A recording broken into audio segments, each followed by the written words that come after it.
News Watch 12's Justin Bork joins us now with more on the growing suicide rates in Jackson County and around the country, and how you can get help if you or a loved one is in need. Well, right now, suicide is the 10th leading cause of death in the United States, and about 90% of those who commit suicide are suffering from some form of mental illness, usually depression, at the time of death. Now, experts say knowing how to recognize illness and suicidal tendencies and knowing when to act could save lives and help stabilize this growing concern. The pictures are Susan's, and this is... 5 years ago, Quinn Lay lost her best friend to suicide. Her art, still scattered around the house, a reminder of that pain. I just was terribly shocked. For me, the pain was extremely intense. Quinn's friend ended her life after years of physical injury and resulting depression. Quinn, a trained counselor, was unable to help her through.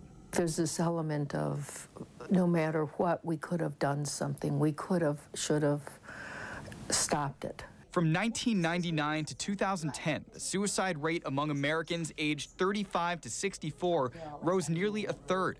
But crisis therapists at Jackson County Mental Health saw more dramatic growth last year alone. We have doubled the number of people that we saw in person and had 4 times as many calls. So it really has increased. But for every person who seeks help, another chance to save a life.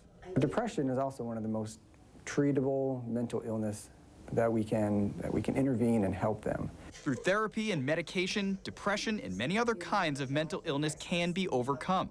But despite the fact that 70% of people who commit suicide give warning signs, it often goes ignored.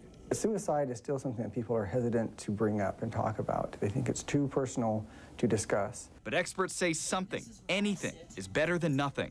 Asking that question doesn't mean that they're going to kill themselves. Often it just means that the person's going to sit there and talk to you. And having endured the pain of losing someone, Quinn says she believes that now more than ever.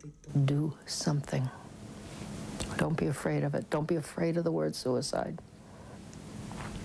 Jackson County Mental Health keeps a list of the many mental health services available in the Valley. We've included a link to that list on our website. Just go to kdrv.com and click on this article. They also operate a 24-hour crisis hotline.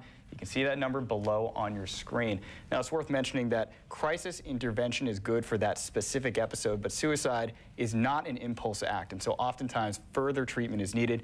In those cases, Jackson County Mental Health will connect people with the services they need. All right. Thanks very much, Justin.